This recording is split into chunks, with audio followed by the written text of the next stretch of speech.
The Iran Hostage Crisis, 1979 to 1981.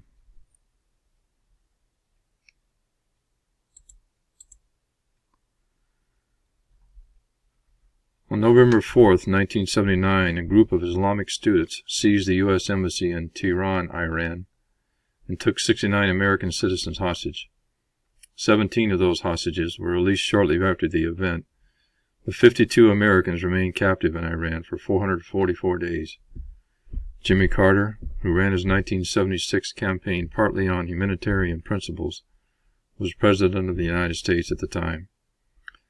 The hostages were taken in response to what some Iranians viewed as years of British and American interference in the affairs of their government, particularly where oil was concerned, which is their greatest natural resource. Tensions in Iran have been building for decades because of the alliance between the United States and the Shah Pahlavi regime, which had been installed in 1953 as a result of intervention from both the United States and Great Britain. By the fall of 1979, the Shah was suffering from cancer, and the government had been overthrown earlier in the year by Iranian revolutionaries. The final straw was when Carter allowed the disposed Shah into the United States to receive cancer treatments.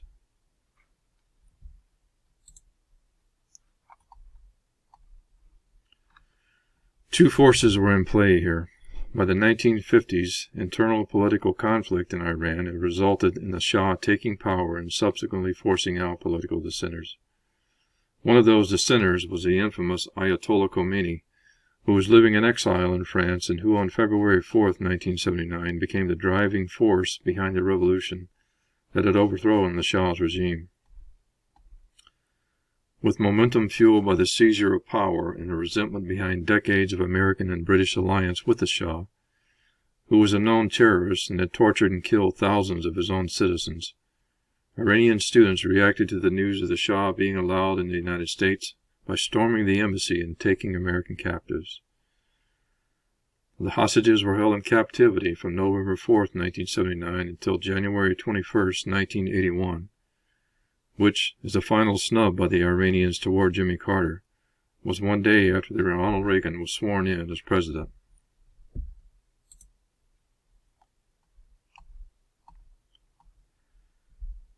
The sequence of events in this situation forced negotiations out of necessity, so the situation did not include the benefit of a pre-established negotiation arrangement in which the involved parties were afforded sufficient time to prepare. Certain elements of the negotiation process will be examined against established standards. During the first month of the crisis, the Iranians released several hostages because of medical needs or because they were women or children, and this implied that they were making some efforts toward conciliation. This approach illustrates the concept of collaboration, since the Iranians realized the impact of economic sanctions on their economy, and they attempted to gain some advantage by placating the United States through this action. In terms of negotiating release of the hostages, progress was slow during the first 6 months, and discussions were mainly of a diplomatic nature. The United States imposed economic sanctions on Iran, issued appeals based on humanitarian concerns, and threatened the use of military force. Actions by the United States during this period to determine the types of power available and when and how to use them are consistent with the preparation stage of negotiating, despite the fact that the United States found itself in this situation not by its own choice. In April 1980, Carter decided that the military intervention was necessary, and he authorized the rescue effort known as Operation Eagle Claw. The effort failed partly because of unfavorable weather conditions, but mainly because of a lack of organization and preparation.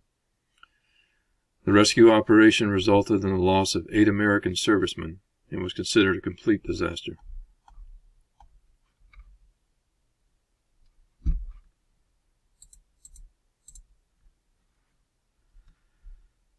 The United States initially approached the crisis not through force but in terms of principle.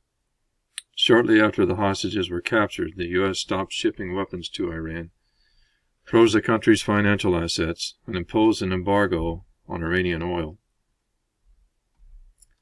As time went on, the United States used its influence to press the international community for support.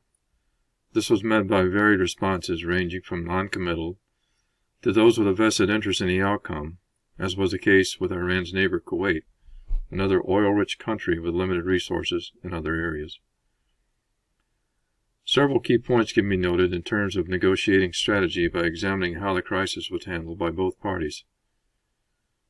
The American embassy had been taken over in February 1979, 11 months before the capture of the hostages, and the United States implemented no preventive actions in response.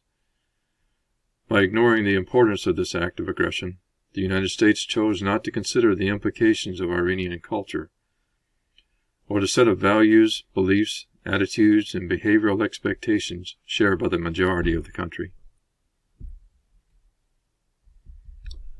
Carter knew that allowing the Shah into the United States was risky, and he took no action beforehand to protect American citizens in Iran.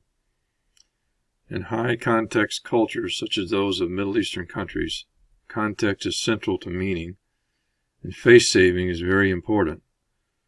The United States could have implemented a different approach in consideration of the values and beliefs of the Iranian people. Iran did not appear capable of actively resolving the hostage situation, since it sometimes appeared that the new revolutionary government had little or no command and control. This is in conflict with negotiation rule number 10. Never negotiate with someone who has no authority to commit. Progress cannot be made if a decision-maker is not involved. Military intervention was a failure, and this all-out effort by the United States reflects the power-over technique of bullying. No clear chain of command existed on either side. With no understanding of who was in charge, it was difficult for each party to assess the negotiating temperament of the other side. The failure to manage media coverage did nothing to help resolve the crisis and further deteriorated Jimmy Carter's standing with the American people. Regardless of how many laws are implemented or how much anti-discrimination training is given, a person makes decisions based on his ingrained values, beliefs, and biases, and this was evident on both sides of the conflict.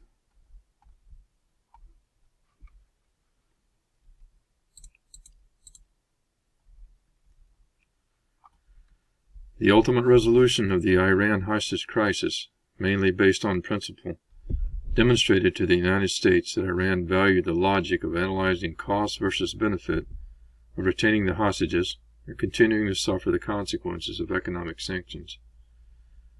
This aligns with negotiation rule number 4. Perceive and assess relevant aspects of your counterpart's personality, needs, power, and behavior. And this fact has benefited subsequent presidential administrations in their negotiations with Iran. The crisis proved that by utilizing its partners in the international community, the United States could gain advantage with Iran by applying pressure to concede. With this advanced knowledge, the United States is in a better position to determine its strategy in future negotiations. Since the end of the hostage crisis, practically every point of engagement between the United States and Iran has been difficult.